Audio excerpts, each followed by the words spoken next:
It's showtime, folks. Happy Friday. Hope you're having a good day so far.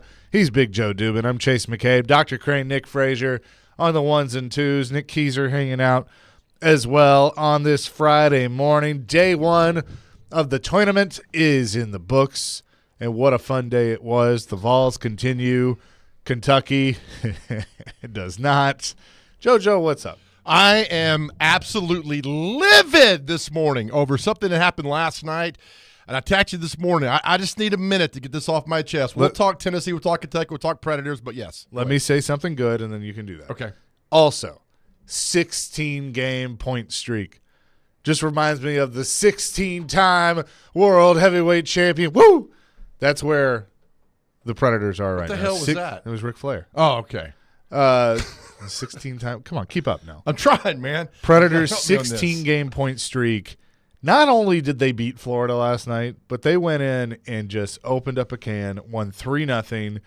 Kevin Lankinen was fantastic. Philip Forsberg with a 2-goal night, fantastic. This team just clicking right now. It's fantastic to watch. It's awesome. And they come back to town tomorrow against Detroit and then Vegas on Tuesday. I mean, the last regular season Give loss. it to me one more time. Woo! Woo! Mid-February to that awful loss to Dallas, and then, I mean, this is such a great story about U2 and Trotz and Brunette. Oh, by the way, that. So Sean Henry's going to join us in 9:15, right? Okay. Like he does on Friday. I texted him last night and I said, "Hey, really looking forward to that U2 concert on Broadway in June." It's got to happen. I mean, like that's just how I feel right now. Like there's a long way to go and a lot of stuff can happen and all of that, and we know how this works, but I'm enjoying the ride. Absolutely. And everybody should enjoy the ride. I mean, I went going into this season, people were like, Chase, how do you think the Preds are going to be? What do you think they're going to do? I mean, they made a lot of changes. They got a new coach, new GM. I'm like, I really don't know how good they're going to be, but I know they're going to be fun to watch. And not only have they been fun to watch, but the last 16 games at least, they've been really, really good. And that has been just even better. Let's tell people it's Bono, not Bono. It's Bono. For those, not us. I've never heard Bono. You have. Oh, I hear it all the time. It's Bono. I hear Bono. It's Bono, and just letting people go know. watch The Simpsons, and you do. Learn. Yeah, right. Just like your loser is not spelled with 2 zeros, has John Calipari will figure that out. That's looser. Yeah, that's looser. And that's a totally different thing. Right. There, and there. All right, so Chase is going to give me you have 60 seconds, right? So last night watching the Samford and Kansas game, and I'm a little biased because I went to Samford a little bit. I was the worst student that ever attended Samford University, the worst student that ever attended Samford University. But they got royally screwed last night on a call in the tournament that should not happen. Dr. Crane, can you play this for us? Going to be able to knock down their free throws. 90-89. Kansas gets the ball in. Ahead to Timberlake on the run. It's a block. And he missed the shot. Did they call a foul? He went for the jam. Should have gone for the layup. Hit the deck hard. I got to see the replay. Was that clean? I got to see the replay, though. All right. It's clean. So they don't call it. You heard the entire crowd. So Kansas guy goes for a breakaway, is going to dunk. The Samford guy with a great hustle goes down the court and blocks the ball from behind. Does not touch the guy. And they call him a foul. And Samford should have had the ball going back the other way. It totally screwed him. It ruined the game. My question is, with all the technology today, how do you not review that? How do you not review such a bad call? Now, some have said, well, you know what? You take it out of the hands of the referees. And I get the game is fast, and I get these guys are big, and they're going up and down the court. But you royally screwed a basketball team last night, big time. And it happens all the time. And you heard that entire arena just booing nonstop. You're like, well, refs make bad calls, and you're afraid you're going to hurt their feelings. I don't, get the coaches a chance to say, look, I want to review this play, or somebody on press row whose job is, all right, like the NFL does. They get somebody who reviews and says, hey, that's a bad call. Review that and go the other way. Why can't we do this? You screwed a basketball team last night. Refs, you did. And look, I don't want to hear from the refs. I know it's a tough job. I understand that. But there should be a different parameter where you could say, hey, we're going to weigh down. We're going to see this. It was a bad call. Let's give this team a chance to do this. Somebody's got to, from above somewhere, has got to say, hey, we got to review these calls. We got to do this. It can't happen anymore because it happens too much. We have enough technology that should not happen anymore. Samford got screwed last night. And I don't care if it's Samford or Duquesne or Drake or Kentucky or Tennessee, whomever it was, but they got screwed last night on a call that was absolutely awful. And again, refs, I know you have a tough job, but there should be somebody on press row or up top or wherever who could say, that was a bad call, let's review it and go forward. I don't care if you hurt the refs' feelings, okay? I agree. Get it I don't right. care. Get the call right. Right. I mean, there's only been one perfect person that's walked planet Earth the entire time Earth has been here, okay? Refs make mistakes. People make mistakes. It's okay to overrule and say, hey. We have the technology to got help it. them. All right, I'm livid about this. But it could have been any team last night that got royally screwed, and Samford basketball got royally screwed last night in the tournament. Now, will they have come back and won? I don't know. But I'm talking back about down by like 20. I'm talking about that play, and I'm done. Stop screwing these kids over. All right, Chase. That was very passionate, by the way. Very good. Fired me up, man. Jameson said before you even started that, I feel like Joe is going to be hot over the end of the Samford-Kansas game. It was a clean block that was called a foul. That on our text line driven by WilsonCountyHonda.com. So, full disclosure, I fell asleep. Okay. And when I fell asleep, Tennessee had whooped, they had moved on. Samford was down by like 20. Yeah. And NC State was up. I think they ended up winning. Drake was up. They ended up, costing me money. But so I see it this morning. Like I wake up, I saw your text, and I see it this morning. And I was like, wait, what? They actually called this? And I agree. Right. And I agree. Like, this is where, I know it's a bang-bang play and you're making a decision, but that's where the refs decide, maybe not the outcome of the game, but surely the outcome of the play, and they should not be a part of the story. They're there to officiate. And I agree that there's got to be some checks and balances where it's just like, hey, we're going to look at this. And you know what? Hey, you got it wrong. Yeah. But they're too afraid to do that because they're afraid of upsetting the refs. Sure. Like, did Steratore look at it? I don't know. I was so mad. I was because I gotta say I love and people that may not remember Gene Steratore, Super Bowl ref, was an NFL ref for a long time. He was also a basketball ref, so that's why he's on their NCAA coverage as well. He officiated during NCAA tournaments, so I think he does a really, really good job. And they had him throughout the day. They had him in the command center at CBS where he was watching all the games. It could weigh in on calls and stuff. So I'd be curious of what he had to say about it. But because most of the time, he's making the right call. But guess what he's doing? He's sitting there and he's looking at a replay. Yeah. And, I know he has been one that has said that they should allow them to review more. Well, they should. And the referees, look, again, I get it. I'm getting a text. I know you have a tough job. I get that. But there should be other people that can help you out and say, look, that was a bad call. Let's overrule that call. It's okay if a call gets overruled. And now, we're going to upset the refs on the court. The three got a big – I know they got to – but they're good at what they do. They're referees. And sometimes they make bad calls. Somebody should have been able to say, hey, that was a bad call. Let's review that. Go to the board, or what do? They review flagrant fouls. And so I was like, well, that'll hold the game another 10 or 15 minutes. Who cares? You're already watching the game. I don't care about that. You're watching the game. Right. 10 more minutes. Who cares? I don't want to hear this, complaining about, it's going to add time to the game. Like Allie and Bellevue said, if you allow more reviews, you have to take away second half TV timeouts, which will never happen in the tournament. And then says a challenge flag, use the NBA, could solve this. Give them challenges. I'm fine with challenges. But, here's the other thing. I'd rather add 15 minutes to a game to know that they got the call right, especially such a critical call at a critical point in the game. I'd rather add 15 minutes to the game to know they got it right. Like, as a fan, I don't want to leave. Like, if I had spent my hard-earned money to go to a tournament game And whether I got a dog in the hunt or not, and I'm sitting there and I'm watching a great basketball game, and I've seen a great comeback against a blue blood team like Kansas and the little engine that could in Sanford, and there's a controversial call like that, and I walk away with a bad taste in my mouth, I'm going to hate that. Yeah. Like, so just get it right. Yep. And again, the entire arena, and probably Kansas fans were booing too. It was just so bad of a call. But there are ways that this should never happen again. Also, Kentucky will not fire John Calipari. You know how much they owe him? $33 million. He ain't going anywhere. Sorry, Kentucky fans. You No. can gripe and moan.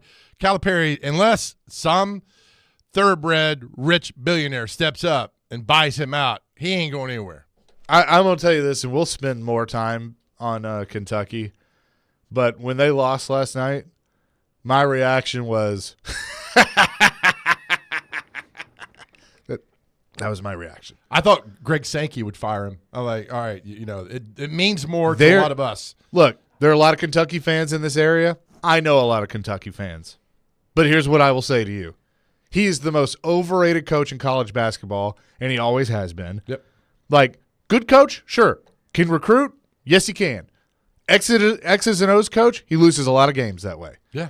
But he was overrated at Mass. He was overrated at Memphis. He's been a lot overrated at Kentucky. Yeah. He is the most overrated coach in college basketball. And here's the other thing, too. Kentucky claims to be one of these blue bloods, and at one time they probably were.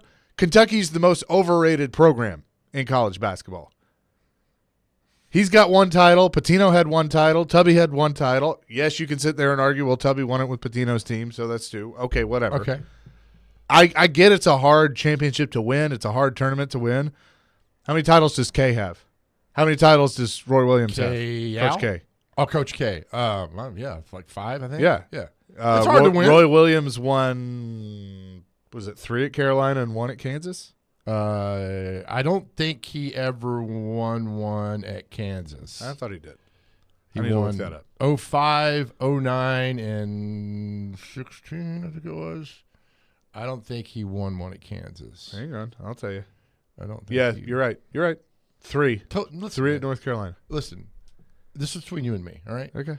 The last time I was wrong Was Walter Mondo. in 1984. Okay. All right, I got to admit I was wrong. Okay, Okay. so that's it. But no, Calipari's not getting fired. Sanford got screwed, and go Vols. There we go. That Go sums up Vols. the show for the most part. We will have so much to react to with Yes! the tournament.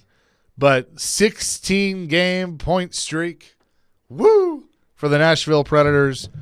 We'll talk to Sean Henry, the CEO of the Nashville Predators, coming up next. Woo! Woo! Chasing Big Joe, 102.5, 106.3 The Game.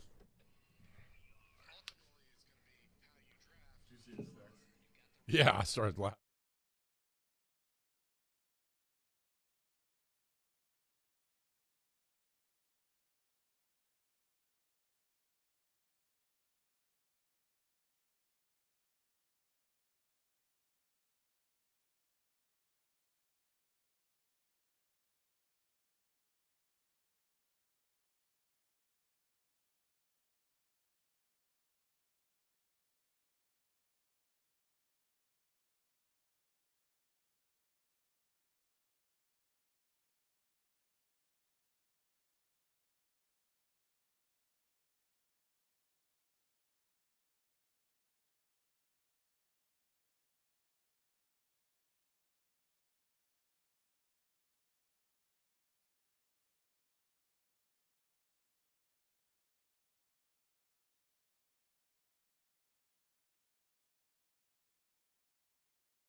Why the isn't anyone talking about the Nashville Predators? In their last 14 games, 12-0-2, 8-game winning streak, and they have not lost a game in regulation since February 15th. If I'm a team in the West, I do not want to see the Nashville Predators. And it starts with leadership. Let's go back to July. Barry Trotz gets hired by Nashville and says, I don't want you to come here to retire. I want you to come to Nashville to win. Signs Ryan O'Reilly, Gustav Nyquist, Luke Schenn. Ryan O'Reilly, Luke Schenn, winners, by the way.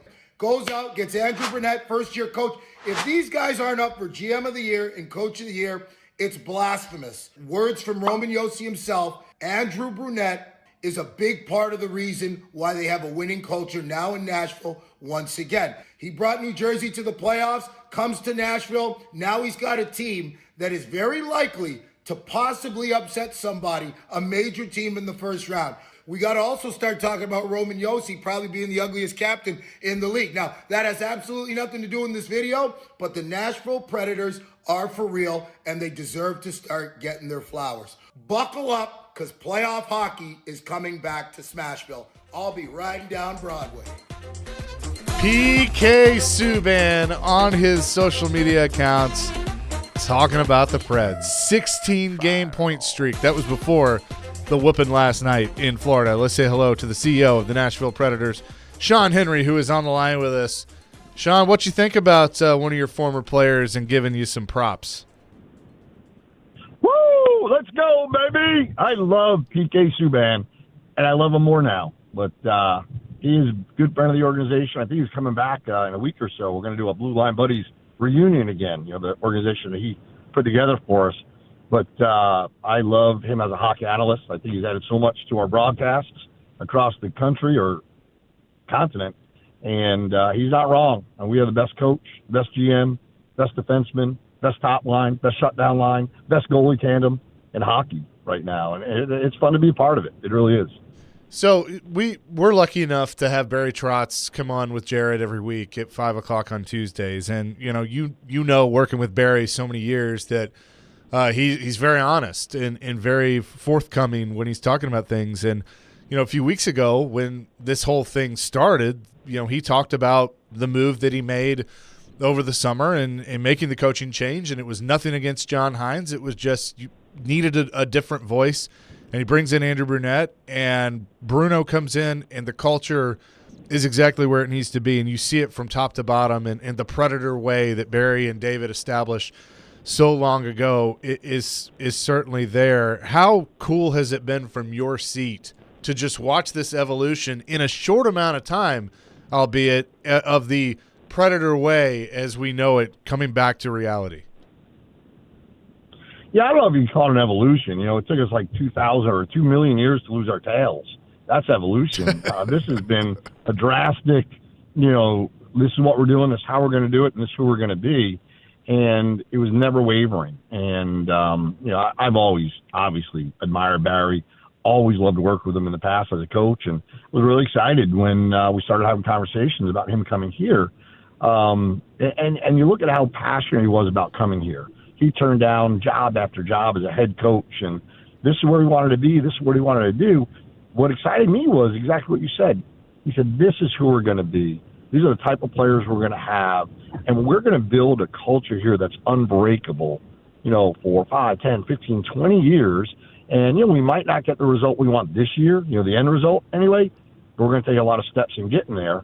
The fact is, quietly, he, myself, Bill Haslam, Herb Fritch, of course, Bruno, we all thought a little bit better. We were quiet about it, which is weird for me.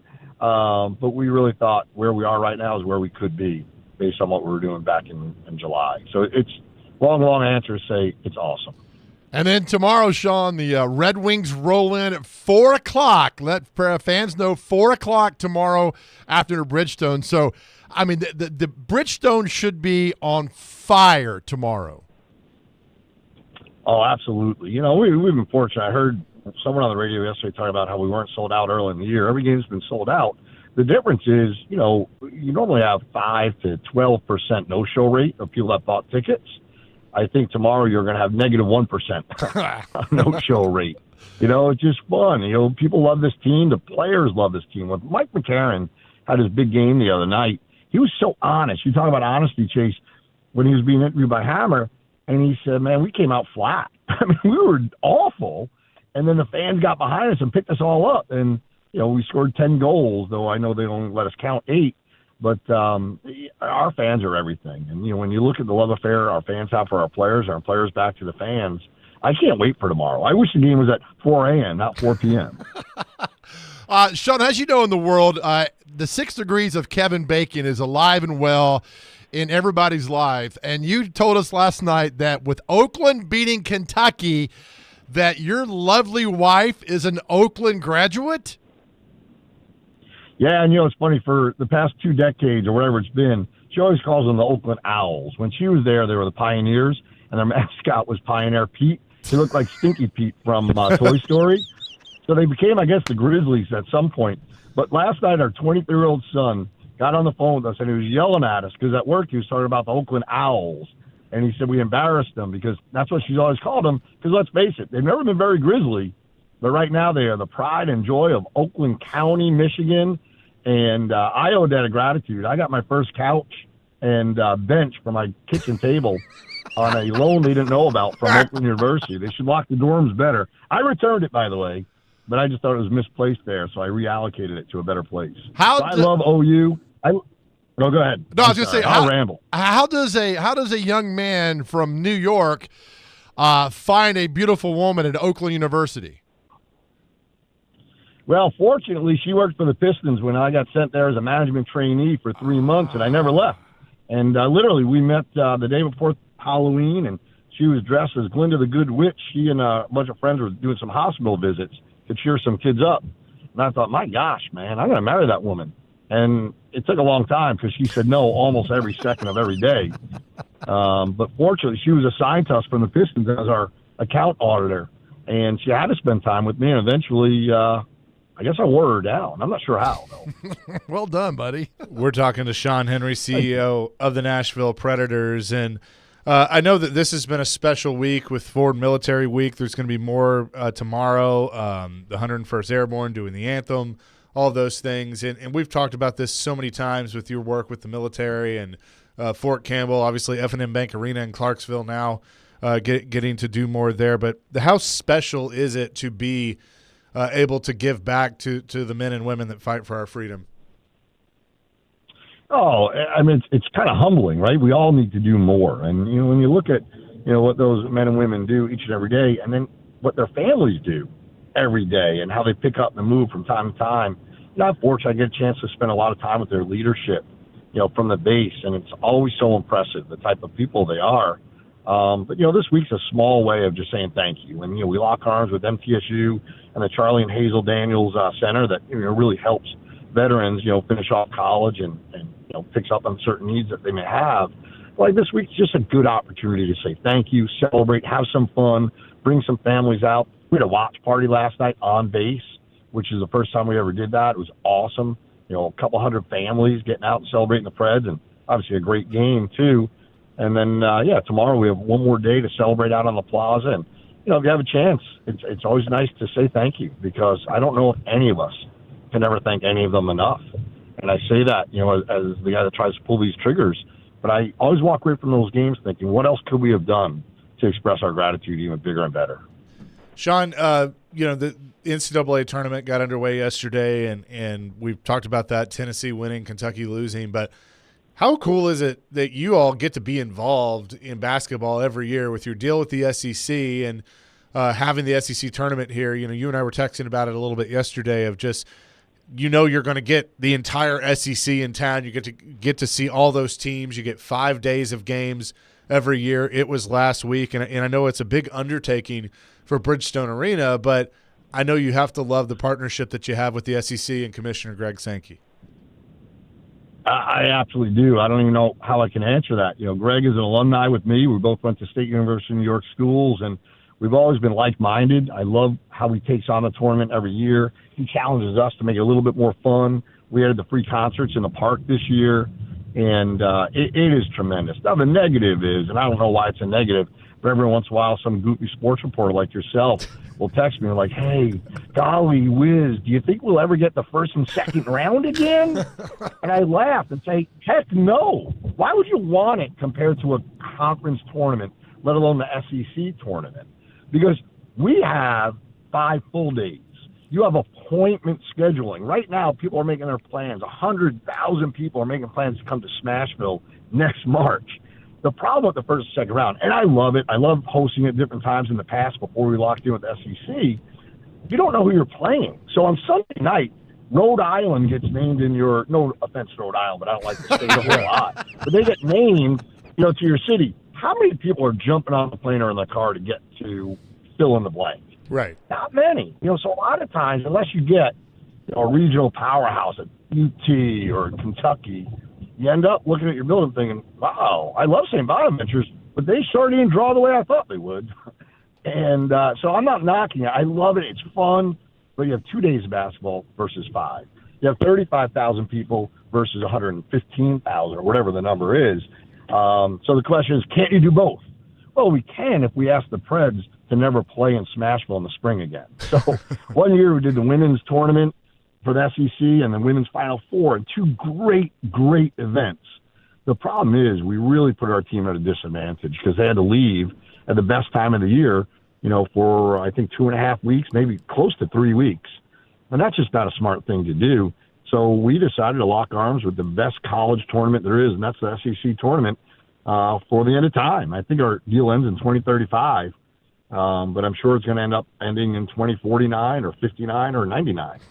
I would just like to point out when I have questions like this, I don't go through the proper channels. I just text the big dog and I get the answer right away. So that's the kind of pull. Well, you I get have. berated too. That's fine. I'll take it. He answered my question. He gave me a good answer, and my response was, you know what? That answer makes sense. That's why I ask you these things. Yeah, Sean, stop taking No, phone calls. Okay. Stop taking phone calls from no these kidding. sports reporters. I love John Glennon, but when we announced the deal with SEC through 2035, the very first question Greg Sankey and I were asked, the very first one was, does this mean we're never going to be able to host another tournament? And I was like, come on, John. And he laughed. He was such a wonderful man. But, yeah, when you have a choice, you get, to eat at the greatest restaurant in the world or every 5 years eat at, someone that's not. Which do you want? You want the steak, boys, and we got the steak. Hey, man, I'm Team Sean Henry. I don't care what Chase says. Hey, listen, I got to go back to your wife's alma mater because 3 of the best actors of all time went there. First off, Booger from Revenge of the Nerds went to Oakland University. Freddy Krueger went to Oakland University. And the great David Hasselhoff all went to your wife's alma mater. Sean, did you know this?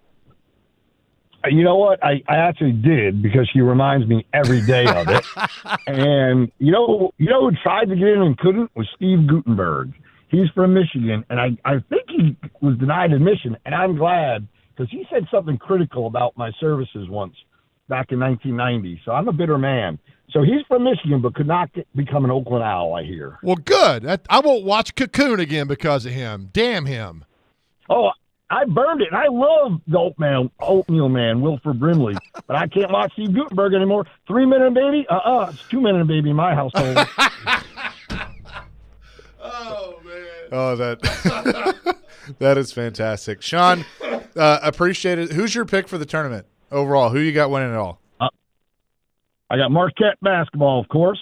I have all my kids' schools going further than many people think they could. But right now I'm sitting pretty in a lot of brackets because of my OU pick, sadly over Kentucky, though I do love Kentucky. But we'll see where we end up in a few weeks. But I look forward to seeing you guys Saturday and Tuesday, where we get a chance to celebrate the Nashville Cats' return. And we're going to get Jeff Fisher out and a lot of the personalities out, to celebrate their relaunch. And, of course, it's Austin Peay night, too. We get a chance to celebrate what they've done this past year in all their sports. Great football year, great basketball year. Well, I tell you what, since you bring up Tuesday and you read my mind, I think we should send somebody to the game on Tuesday. Let's just get more people in Bridgestone Arena. Sean, you pick the number. Caller number what to win a pair of tickets to see the Preds and Golden Knights? Well, after Philip Forsberg's performance last night and Gus Nyquist, I think we should blend the two. But that's hard. That's 23. Half of that is we can't do that. So how about number 9? Okay. Caller number 9, 615-737-1025. You'll win a pair of tickets to see the Preds take on the Vegas Golden Knights Tuesday at Bridgestone Arena. Jeff Fisher in the house with the Cats. Austin P in the house. Going to be a lot of fun. Sean, appreciate it as always. We'll see you tomorrow and on Tuesday. All right, go Owls. Woo-hoo! See ya. See you, Sean. Sean Henry, CEO, Nashville Predators, joining us here on the program. And again, caller number 9, 615-737-1025. Number 9. They're blowing up. I'll help you. You're good. I'm joking. Number 9. Also, Number 9? before you toss to the break, there were 29 million brackets that were filled out after day 1. Guess how many brackets are still perfect? I'll let you know. Oh, I can't wait to hear this. Chasing Big Joe, 102.5, 106.3 The Game.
Chasing Big Joe, 102.5, 106.3, The Game here on this Friday, 615-737-1025. We're presented by Regal Realty Group and broadcasting from the Spring Hill Heating and Cooling Game Nashville studios, keeping your home feeling comfortable all year round. We will get to Kentucky in just a few minutes, but you had an interesting stat when it comes to how many brackets people filled out. So the NCAA had tweeted this out that they're altogether there were 29 million brackets were filled out. I do not know how they came up with that number, if they called ESPN. I did one. CBS Sports, One. I did 9, so shut your mouth. So together we did 10, so we'll take Yeah, credit for all okay. these together.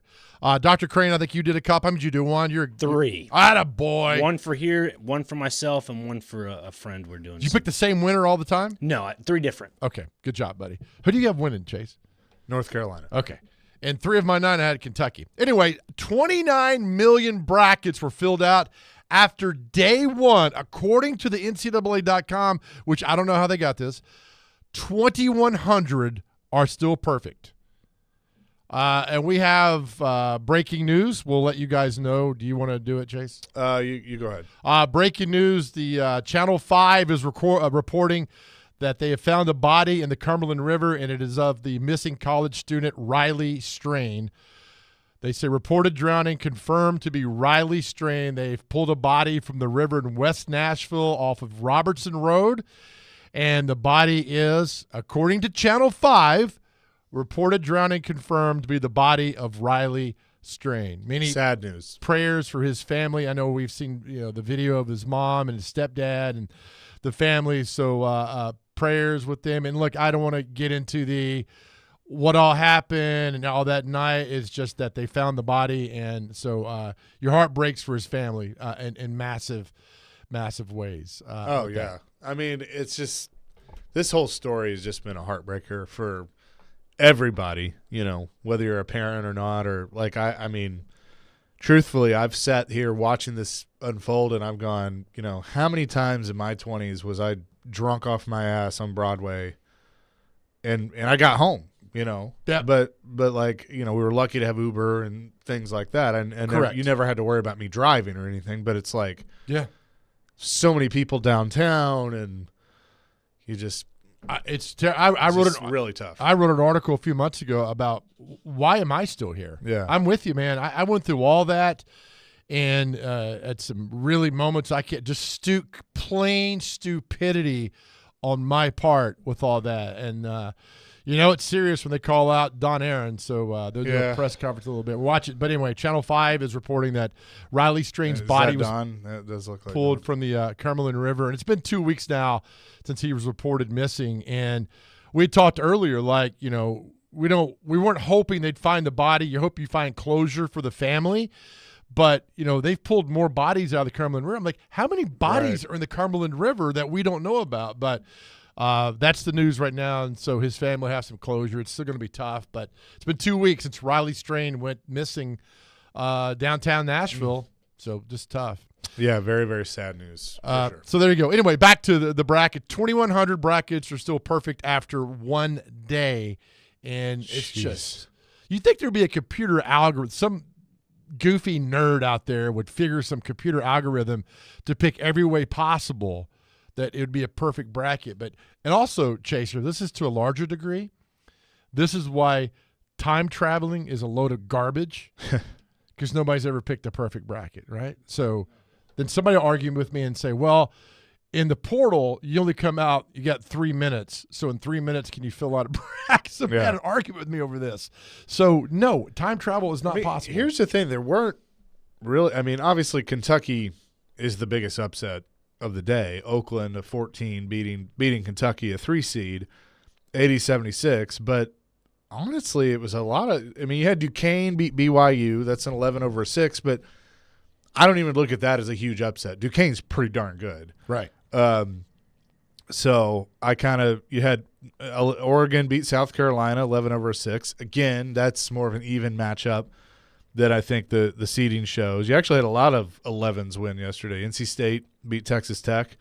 But super upset-wise, I would say Oakland beating Kentucky's the only one that I think was really the shocker. Was that the biggest? Because that was a 14 beating a 3. Yeah, that was the biggest one of the day for Yeah. sure. I mean, obviously we've had 16s beat 1s and 15s beat 2s, but So the homeboy for Oakland, it looked like Fergie's ex-husband was.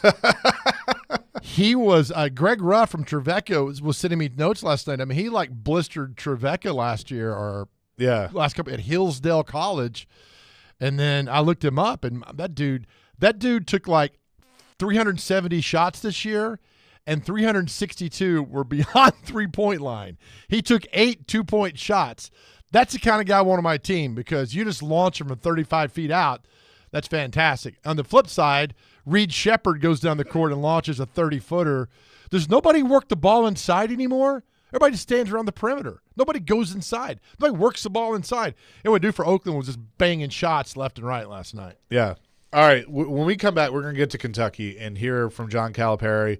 There's a text on our text line that I've been waiting for that was there's a shot at the orange on here, so we'll get to that and much more. It's Chasing Big Joe here on this Friday, 615-737-1025. You can text in the keyword boxing, BOXING, now to the game text line at 615-737-1025 for a chance to win a pair of tickets to Misfits Boxing and DAZN's Series 13 at Worldwide Stages in Spring Hill.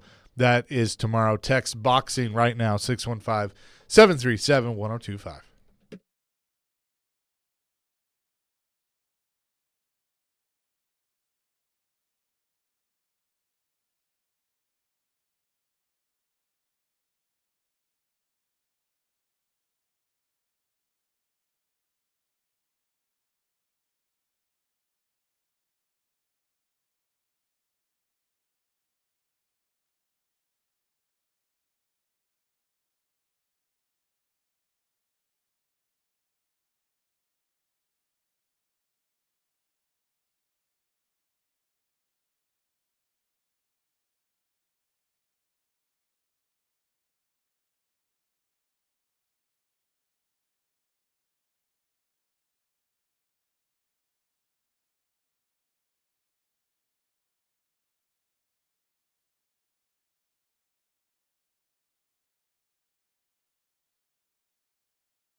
Some critical mistakes at critical times again today. I mean, we had our chances. As good as they played and as many shots as they made, we still had our chances.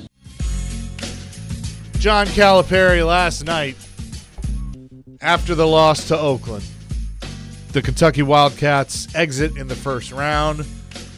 Once again, under Cal's watch, Chasing Big Joe, 102.5, 106.3, The Game. And I listened to the whole interview that he did post-game. I listened to some of the press conference that you heard there.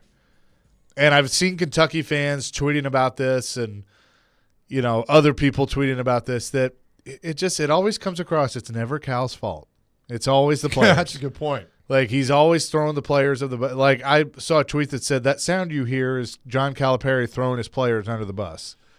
And it just comes across that way. And I'm not a Kentucky fan, clearly. Like, I was laughing when they lost. Like, I grew up here as a Vanderbilt fan and then around Tennessee, so certainly not a Kentucky fan. But I think he's the most overrated coach in college basketball. I think that Kentucky's the most overrated program in college basketball. And there's a texter that said, 1421 said, if Kentucky's the most overrated basketball program in the nation with only 3 titles in 30 years, what does that make Tennessee football with 1 in 50 years? My argument, sure, you can say Tennessee football has been overrated. Right. But how many times have they been picked to win it all in that 50 years? As opposed to how many times has Kentucky been picked to win it all? But Kentucky fans, I mean, y'all bring this upon yourself. I mean, y'all bring this upon yourself. And Tennessee fans will bring some of it upon themselves too. Like, so, I'm playing both sides here. Right, exactly this. But here's my deal. He's not getting fired. He's not going anywhere. He's not doing anything because Kentucky fans, y'all have accepted this. You can go on Twitter, you can go on Facebook, and you can bitch and you can moan. Nothing's going to happen. You owe him $33 million. He's not going anywhere.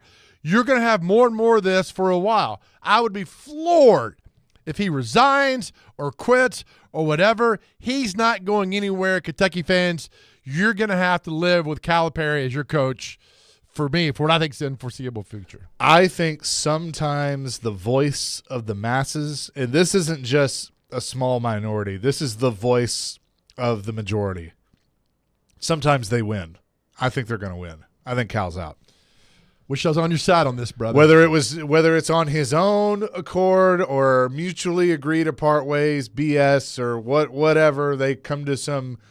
The only thing that I see saving him, and I thought this was a really good point, and I wish I could remember who tweeted it last night. I was reading so many different tweets. Do you remember a few years ago when Harbaugh wasn't winning at Michigan? They kept losing to Ohio State, and he had a contract that basically was going to make it pretty hard for Michigan to get out of. He restructured that contract and basically in a way of, hey, what we've done hasn't been good enough, so he's going to take one for the team, and he put Michigan in a better spot. Right. I read a tweet that said Cal should do that do right by Kentucky and do it that way. He's not. He's not going to. No. But I do appreciate the sentiment. But I think, we've seen it time and time again with with coaches, whether it's in football or basketball, that if it look at everybody said that Jimbo wasn't going to get fired at Texas A&M. I was saying for over a year, he's out. He's going to get fired. They will figure out a way to pay the buyout. They got people that have deep pockets at Texas A&M, and so guess what they did? They paid him $70 million to go away and sit on a boat somewhere. A&M's got a lot of money. Kentucky's got people with deep pockets that can cover $33 million. I don't think they will. Make him an offer he can't refuse. Exactly. Thank you, Don. I think Calipari is not going anywhere. I think he's gone. He got saved in 22 because St. Peter's went on that run and knocked teams off. Kentucky fans love. They bring in these great recruits, and y'all love knowing them. Y'all love them when they go to the pros and this and that. Calipari's not going anywhere, at least for now. I will be floored if he's been fired or let go or gets out. He's not. I think he stays there at least another year or two. And Kentucky fans, you have to accept it. You'll have to accept 49 other states laughing that you've got Calipari still as your coach. I know you come back and say, well, he got us to a Final Four, was it 14 or 15, won the title in 12, and a lot of teams would love that title. A lot of teams aren't Kentucky. A lot of teams aren't what you guys have or what you think you should have and what you think you ought to be and what you've been. It's not that way. I mean, I was listening to last night some of the radio broadcast, and Goose Givens was just distraught. Listen, I mean, this is heartbreaking in so many ways. I don't think Cal sees it that way. They lost the game. Oakland was a better team. You heard the soundbite that we played. Once again, he threw his team on the bus. Chase, that soundbite could have been from 21, 22, or last year. It's the same tired drabble, whatever word you want to use from Calipari that says, hey, it wasn't my fault. Right. Okay, so here in his career as a head coach, Final Four appearances, 96 and 2008, which guess what? Those don't exist. That's right. Asterisk. And then at Kentucky, 2011, 2012, 2014, 2015. So he hasn't been to the Final Four since 2015. They won the title in 2012. So he's got one title to show for it in 4 Final Four appearances at Kentucky, and it's been 9 years since they've been to the Final Four. Like, to me, I don't know what we're talking about here. If you truly believe that Kentucky is a blue blood perennial powerhouse favorite, that there should be some rotation of North Carolina, Duke, Kansas, Kentucky in the championship every year, that ain't it. He's not doing it. Yeah. And to me, that's not good enough. You're not doing your job. To the texter earlier, which has peeved me a little bit, where's more expectations, on Kentucky basketball or Tennessee football? I mean, Kentucky basketball competes for national championship every single year in the minds of all Kentucky fans. Tennessee football fans like, hell, we got 7 wins this year. Let's not get on probation and go to bowl game and build it back up. Now you see the expectations have arisen, and they're not bad. But Kentucky basketball, that's the standard, and that's fine. Every basketball team should have that standard of, like, we should win the national championship or else, or maybe get to the Final Four. And you said they haven't done it, 9 years? Yeah. There's your expectation. 5772, please stop acting like you cover the Kentucky team you don't know. How have I acted or Joe acted like we can cover the Kentucky team? I can tell you more than 2 players on that team. Can I explain to you how this works? This is called a sports talk radio show, okay? We get on here and we talk about sports and current events, and one of the current events is Kentucky just got beat on national TV in the NCAA tournament and knocked out of the first round by a 14 seed. I think us talking about it and giving an opinion, that's not us covering the team. Right. I don't cover the team. I'm not around them on a daily basis. But I think I know enough about college basketball to know that they're talked about every freaking year that they're supposed to make the Final Four and win championships, and they haven't done it in 9 years. And it's been over 10 years since they've actually won the damn thing.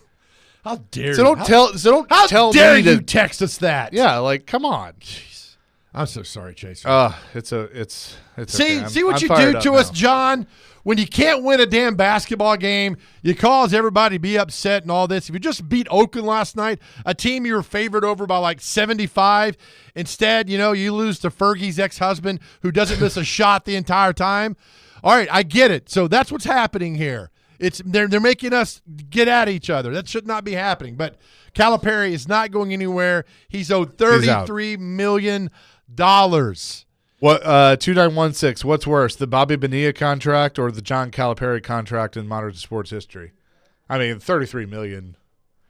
Jimbo Fisher by far. Yeah, a lot of these are insane. And what's Stackhouse getting? $20 million? Yeah. I mean, Jerry Stackhouse is getting $20 million, and he did nothing. He did absolutely nothing in 5 years. At least Calipari won a national championship. This is just making people go crazy.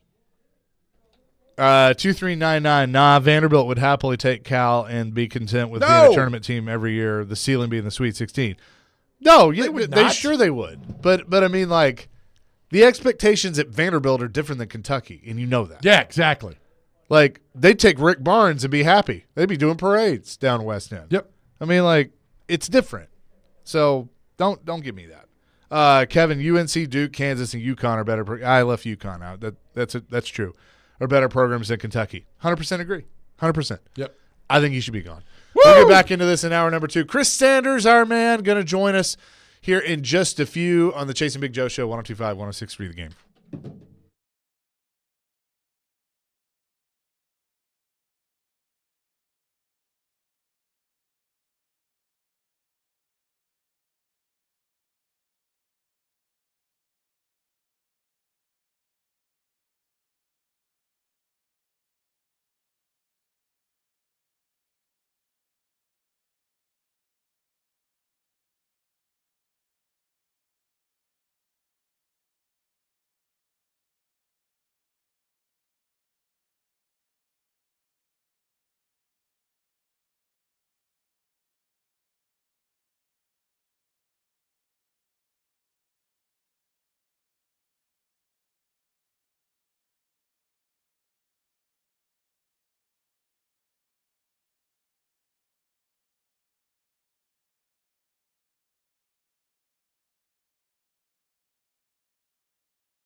Hour number 2, chasing Big Joe, 102.5, 106.3, the game on this Friday. He is Big Joe. I'm Chase McCabe, Dr. Crane, Nick Frazier on the ones and twos.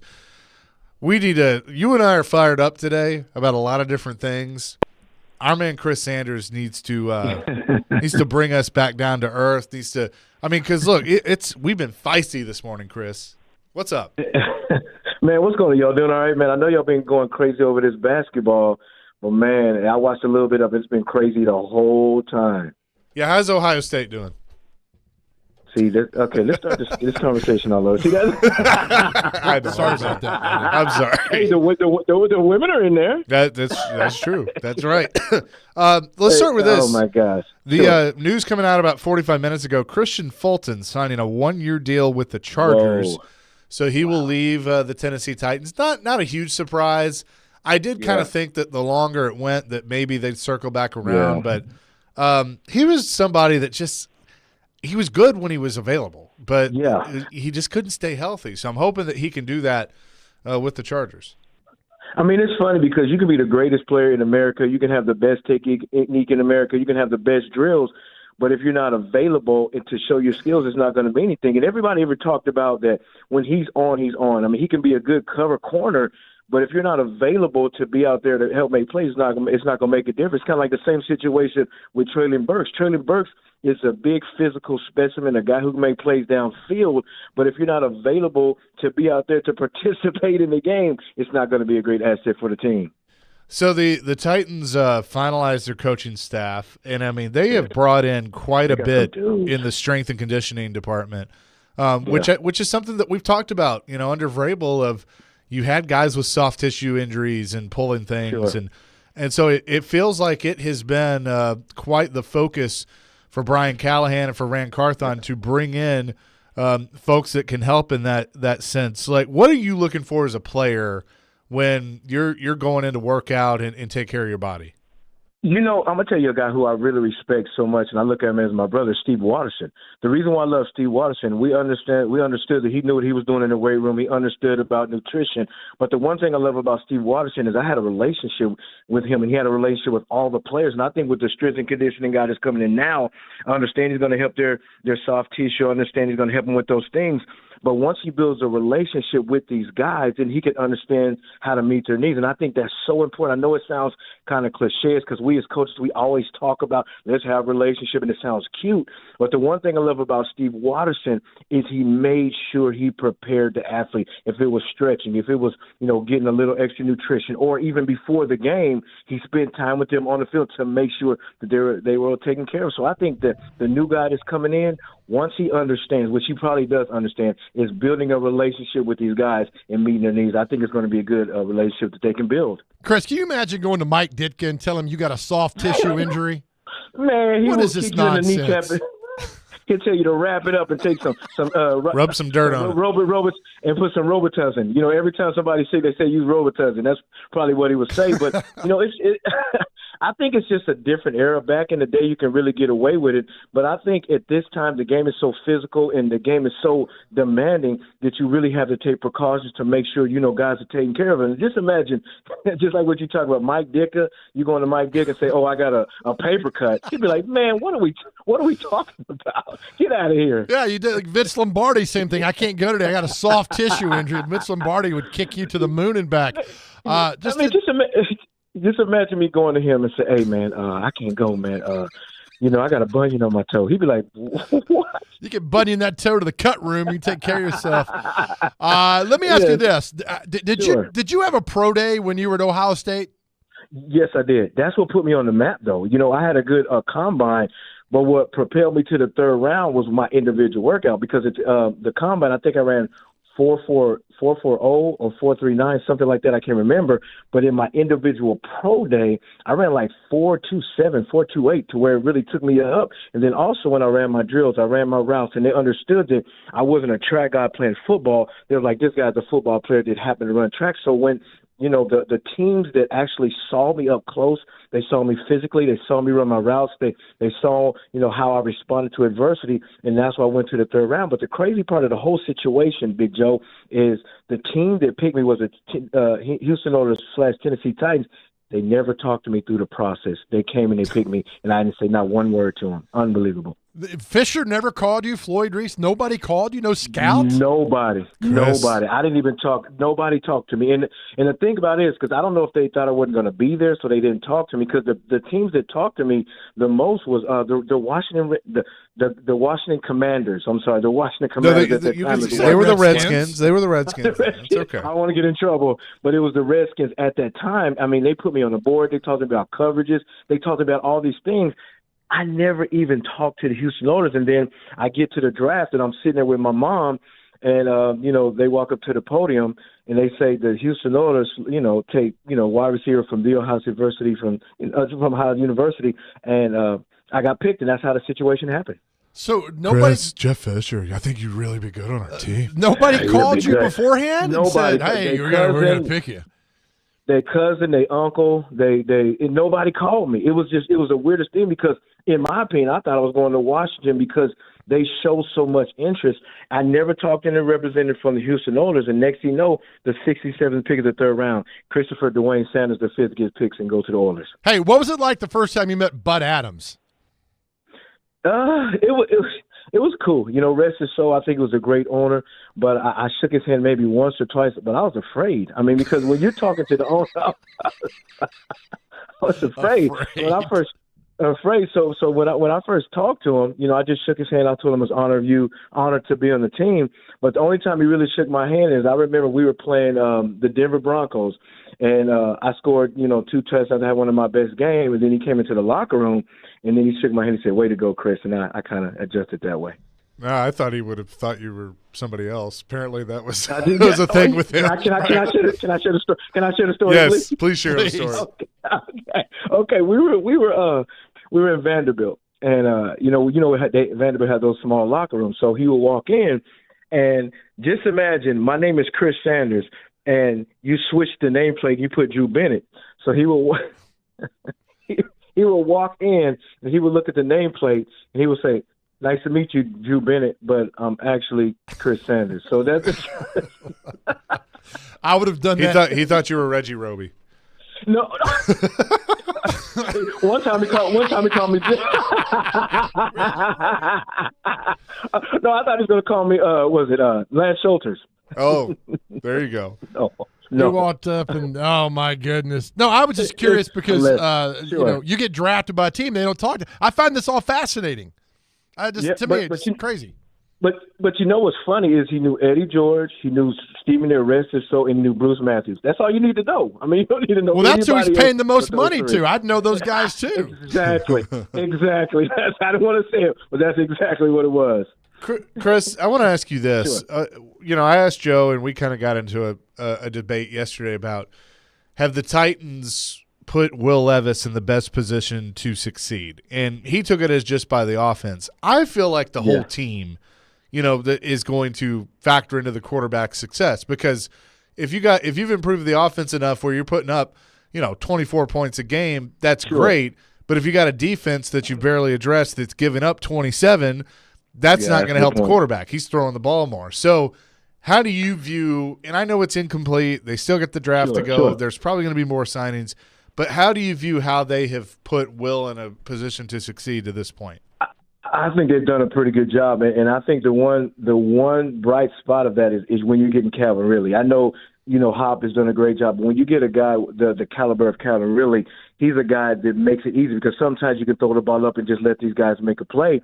And then I think there's another position that I think is very, very important that we don't really talk about is a center position. When you get Lloyd Cushenberry from the Broncos, that takes a lot of pressure off of Will Levis because if you look at last year with Brewer, no disrespect to Brewer, last year he gave us 6 sacks and I think 34 pressures, and he's 6 feet 274. But then now you get a bigger body with Cushenberry that gave up 1 sack last year and only 14 pressures. When you hear statistics like that, you're like, okay, this is a little a better comfort level knowing that I'm not going to hit. But now you got to address the left tackle position in the draft with Joe Alt or whoever you get at the left tackle position, but you address some issues.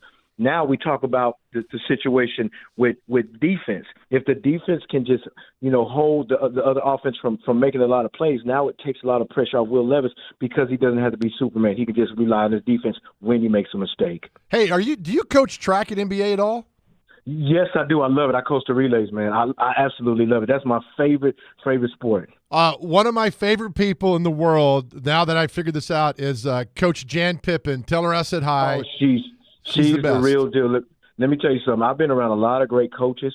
But when you talk about a young lady, I call her a young lady because she knows her craft. She was a great hurler in high school. I think she holds the 110 hurdles. But the one thing I love about her is she's relational with the team. She teaches them nutrition. She teaches them the right technique, and she includes all the coaches so we can better these kids. And she's one of the best coaches in the state of Tennessee. She also went to high school with me, so that makes her even better.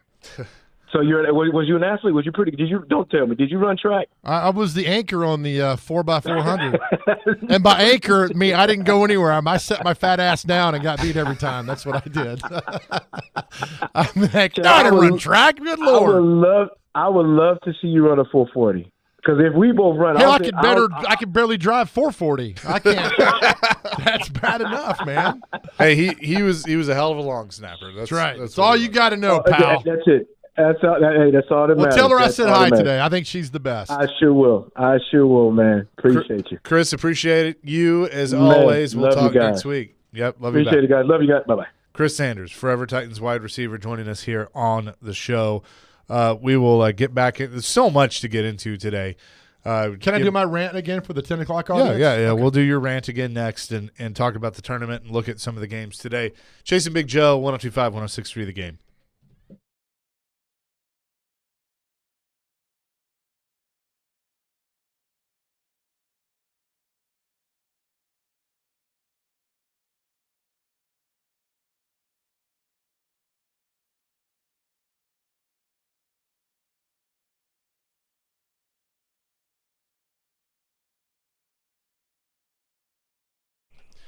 All right, it is the perfect time for you to download ESPN Bet. I tell you what, I made some wagers yesterday. I had a big day on ESPN Bet, hit on a pretty big parlay. You can do that too. They're the official sports book of ESPN, and ESPN Bet is the only place to find daily exclusives and offers with your favorite ESPN personalities and shows. I played some Stephen A. Smith stuff yesterday, Scott Van Pelt. They have all of that. Sign up today and new users get $100 in bonus bets for making any sportsbook bet. Find all your favorite markets and bets like in-game wagering, cross-sport parlays, teasers, and, of course, my favorite, all the props you can handle. ESPN Bet. Download today. What a play. You must be 21 years or older and in Tennessee. For problem gambling support, call or text the Tennessee Red Line at 800-889-9789. Terms and conditions apply. See app for details.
Jason Big Joe, 102.5, 106.3 The Game here on this Friday. Hope you're having a good start to your day so far. Day number 2 of the NCAA tournament coming up. And yesterday, obviously, Kentucky was the biggest upset, biggest surprise of the day. And I am of the belief that they should move on from John Calipari. Our general manager, Sean Fort, who is from Memphis and a huge Memphis fan, said, hey, bring him on home to Memphis. Don't want that. Sure. I'm sure they'd love him there just to get more banners taken down. And so Memphis only has one Final Four now. Well, that I remember was they went in the mid-'70s, but also they were Memphis State then, right? They were Memphis State, man. I was back in the day in Memphis. I go down to Mid-South Coliseum and watch a game or two. You know what I'm saying, man? Then the 85 with Keith Lee, one of my all-time favorite college basketball players. Good wrestler. Lost in the Final Four up in Lexington, Kentucky in 1985. But 08 was off the books because Calipari and the cheating and all that. So I don't think he gets fired. You think he does. So we'll go with that. Yeah, and I'm going to say this too. I also think it is the dumbest thing in the world when somebody gets caught cheating to vacate wins and take titles away and put the asterisk and take Heismans. And, like, we all know that it actually happened, and all you're doing is going into a computer and hitting delete, which is just stupid. So I mean, what's done is done. Punish the coach. Just say you can't coach again. But, I don't think you should punish the kids. No, not at all. By taking that away because they live the moment. They do. All right, time for my rant, folks. You've heard in the last hour. I'm going to give it to you again. This proceeded last night. Samford University got absolutely and royally screwed by referees in the Kansas game. Late in the game, we'll play the audio for a second. Kansas played a breakaway. A Samford guy ran down the court, blocked from behind, all ball. They called a foul. Kansas made free throws. The game changed. It was awful. And here's what happened. 90-89. Kansas gets the ball in. Ahead to Timberlake on the run. It's a block. And he missed the shot. Did they call a foul? He went for the jam. Should have gone for the layup. Awful. It was the entire audience. The crowd was booing. The announcers, you've heard it right there, like, what in the world? Here is, Dr. Crane, here is Samford University coach Bucky McMillan, who probably should be Vanderbilt's next basketball coach. This dude's the Drew Maddox of Alabama. He wins state titles. He's beloved. He's a great coach. Here's what Bucky McMillan had to say after the game. I have seen the play. I thought AJ made an incredible play on it. You know what I'm saying? I'm not faulting the call. Some people can see it different ways. But I was really proud of our guys' ability to go make a play. And at the end of the day, AJ's recovery there, if there is no whistle, I'm not blaming the whistle, but if there's no whistle, we're going to have a numbers advantage going the other way to advance to round 2. That's how close the game was. And that's how well our guys played because we were down by, what's the maximum we're down?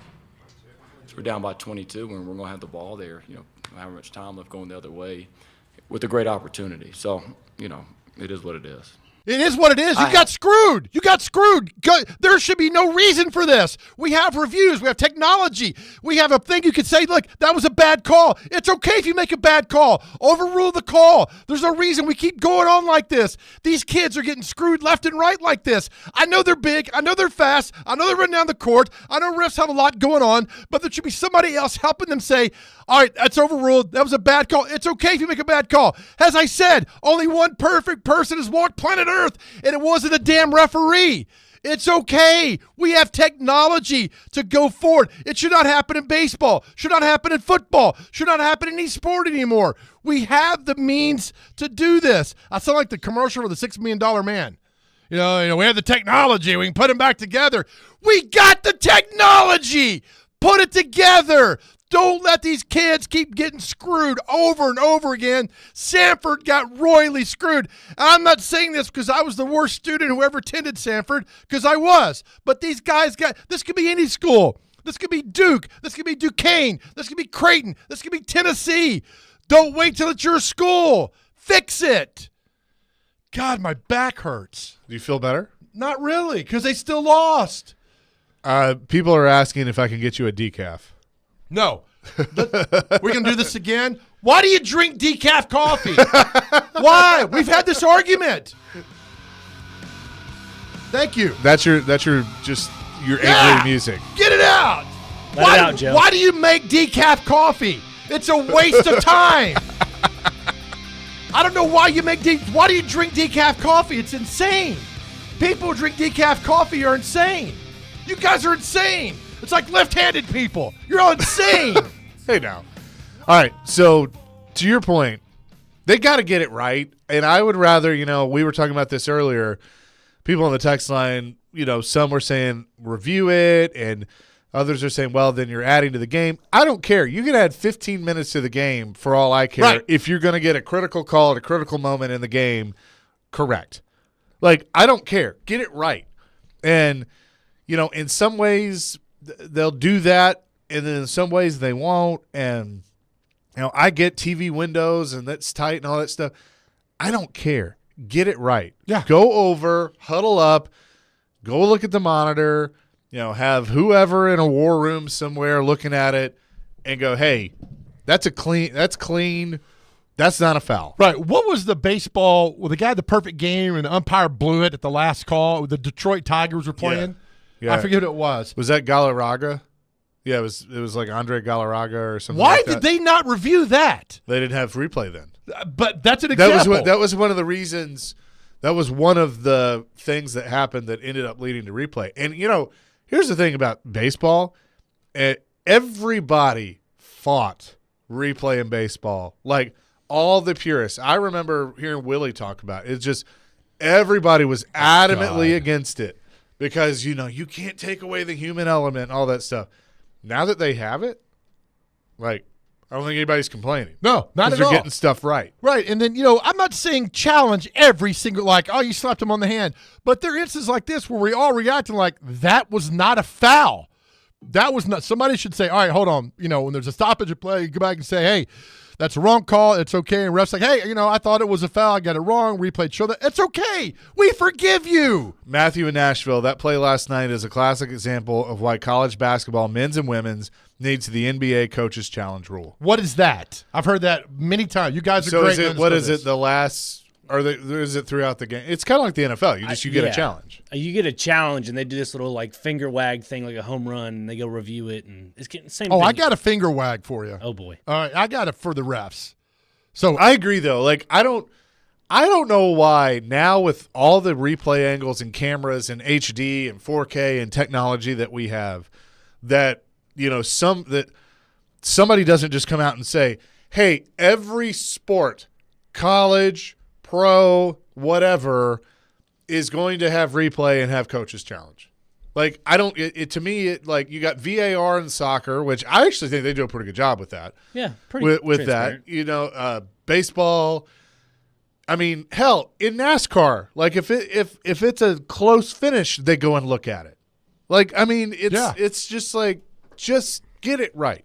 The thing I have a problem with the review systems, I feel like all referees and leagues, they all have stationary cameras that go-to cameras they use in certain angles. Well, now, I mean, when I was watching the Soul series with the MLB, they had a 4D camera where it was just revolving. It was like a turning, revolving camera. Why don't they have that for review? Why don't they have those cameras up for review? Because if you have those type of cameras, then you're going to see everything, literally everything. Kevin says, I'm giving Big Joe some decaf coffee, non-alcoholic beer, and left-handed scissors for his birthday. Did you see my reply to him? Left-handed pinking shears. You know that's from? No. From the Simpsons episode? Oh, yeah. The Leftorium. Yeah. Left-handed pinking shears. In case you ought to know, we're massive Simpsons fans. You haven't figured that out.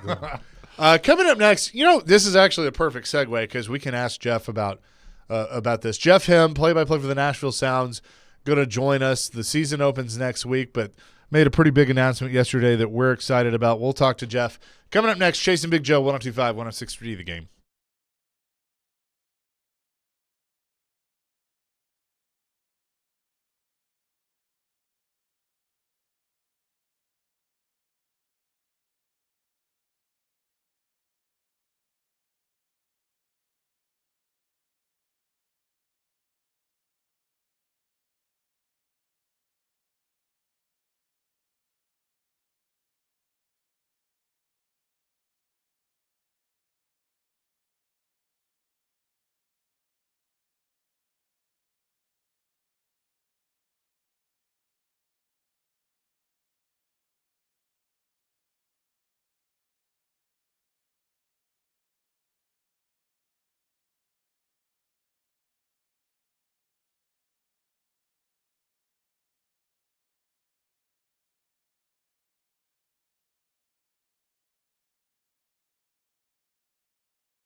No, Mom, it counts as a hit. Dad just won the game. Oh, well, I guess he'll be happy when he comes to. We win! All right! One of the greatest Simpsons episodes of all time. Homer at the bat. Such a good one.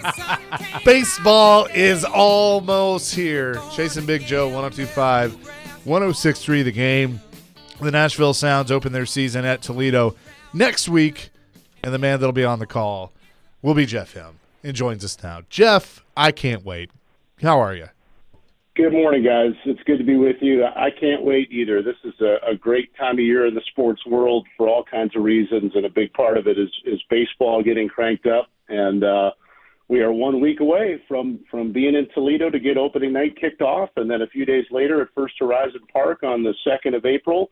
So it's here, and I'm looking forward to it and thrilled to continue with the Cromwell family as we announced officially yesterday. Yeah, and you know, this is what, season 12 for you? Is that right?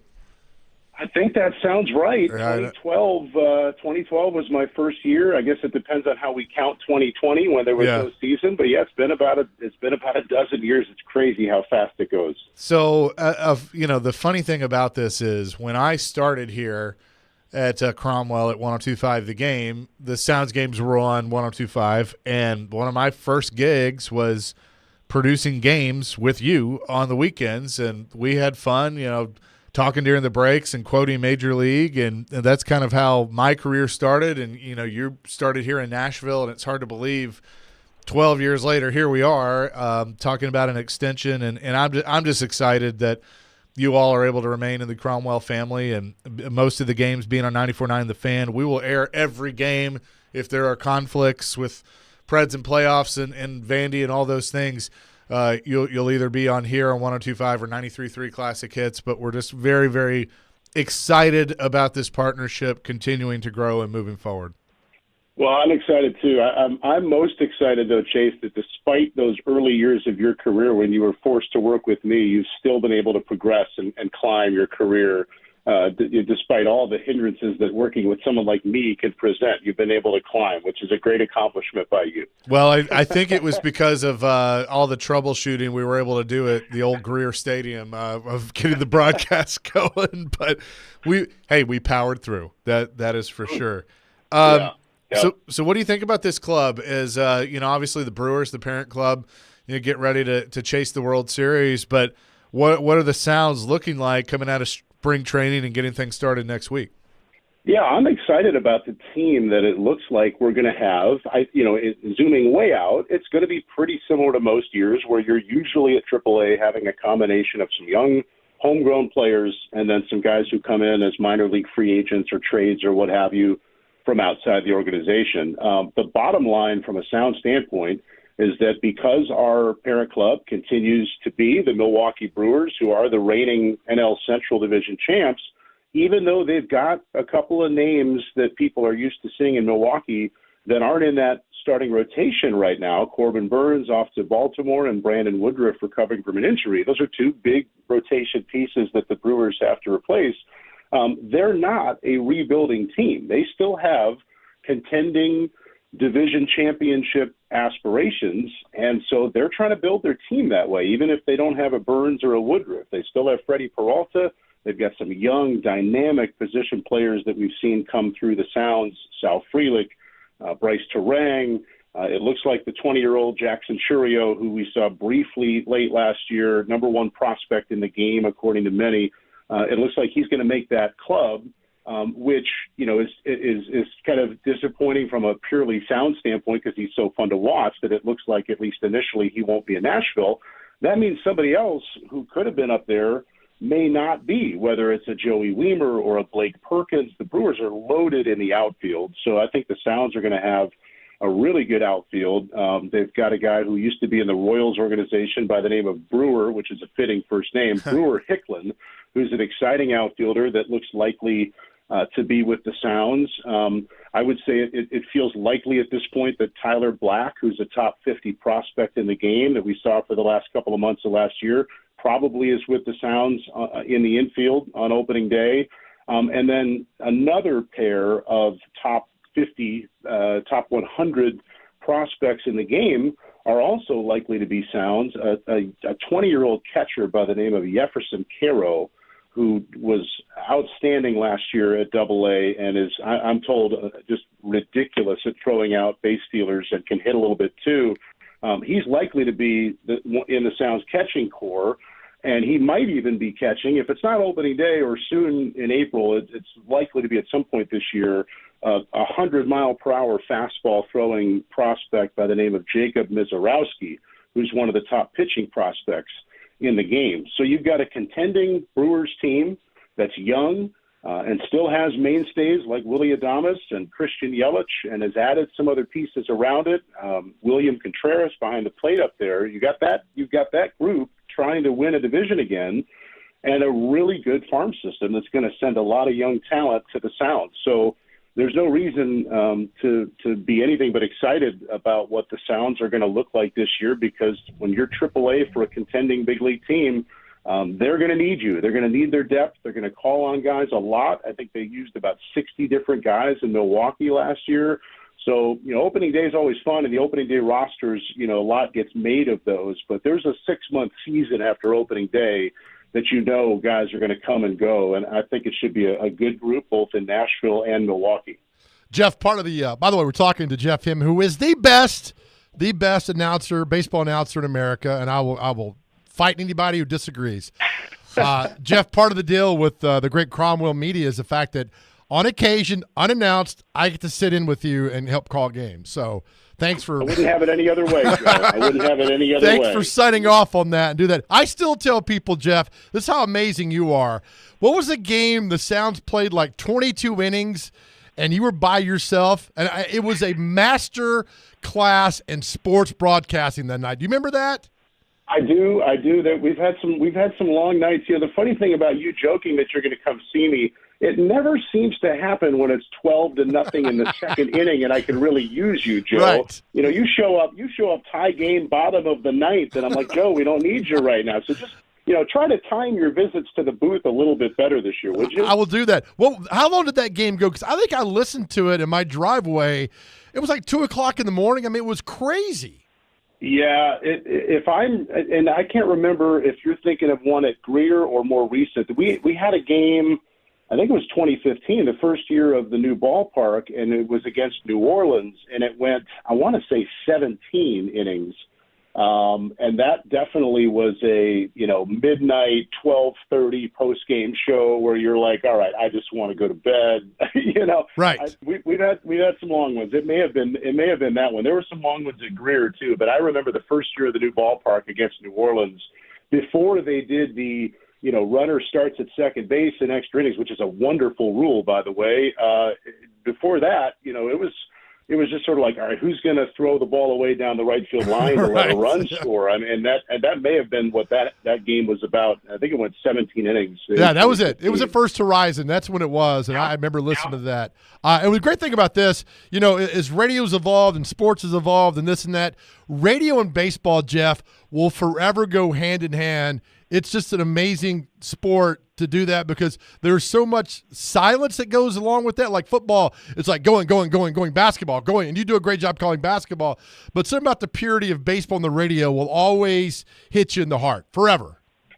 I mean, I'm with you. There is definitely a kind of a power to it and a loyalty to it and a kind of a camaraderie, I feel like, that baseball on the radio has. That, look, you mentioned it. I love a lot of other sports. There are a lot of ways we all consume sports and media these days, but I'm with you that baseball on the radio is a special thing. I think part of it is games are pretty much every day. We play 150 between home and road, and other than Mondays, there's a game every day. So there's that part of it. But like you said, it's conversational. You got to let it breathe a little bit. You can't treat the fourth inning of a 5-0 game like it's the bottom of the ninth. So there's just I always like to use the phrase when I'm welcoming people on the air, I'm glad you're along for the ride tonight. And I mean that in all the connotations that can come with that, because there are ups and downs and long nights and quick games and walk-offs and blowouts and no-hitter potential and 3 homer games. There's such an unpredictability about it.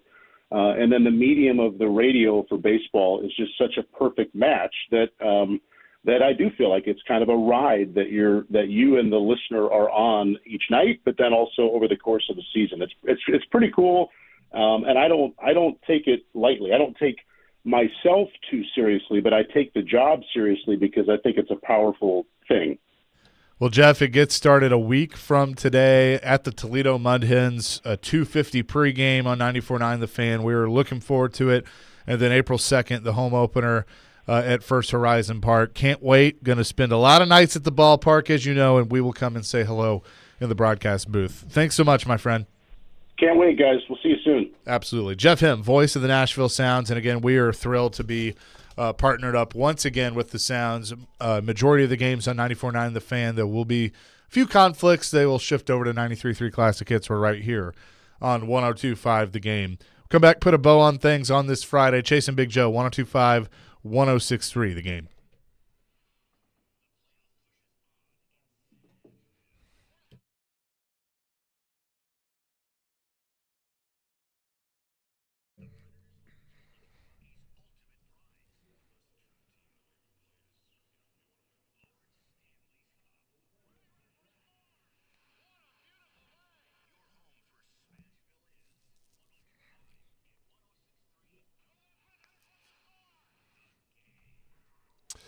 Hey, friends, Big Joe here. Look, listen to me. I want you to say goodbye to all those high medical bills because I'm going to talk to you about medical house calls. When you use medical house calls, you don't have to worry about hidden fees or surprise charges. Medical house calls is revolutionizing how patient care is getting done.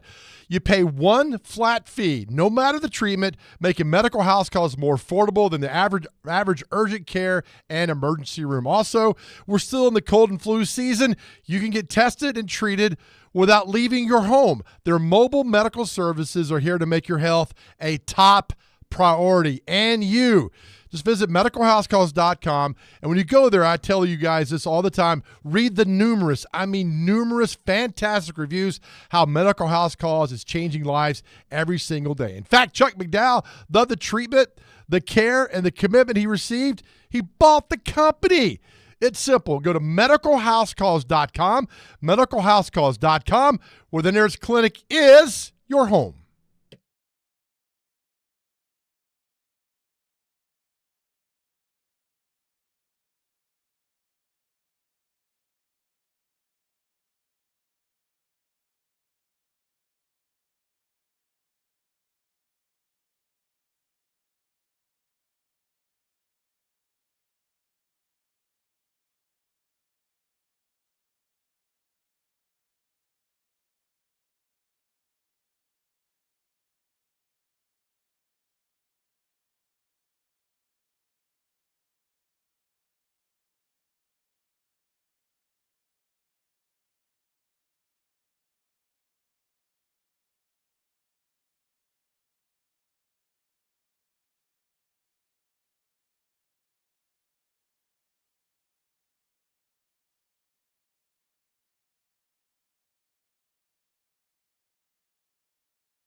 Jason Big Joe, 102.5, 106.3, The Game on this Friday. Putting a bow on things. Caroline, Willie, and D-Mace coming up next. And got some basketball games to watch, too.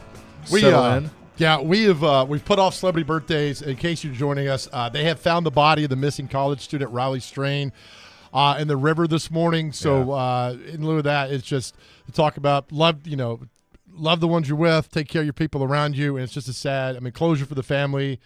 Chaser, it's just sad news all around. But they found the body of the college student. And like the thing is, unfortunately, we live in a world where bad things happen every day. I'm one of those people that you're the same way.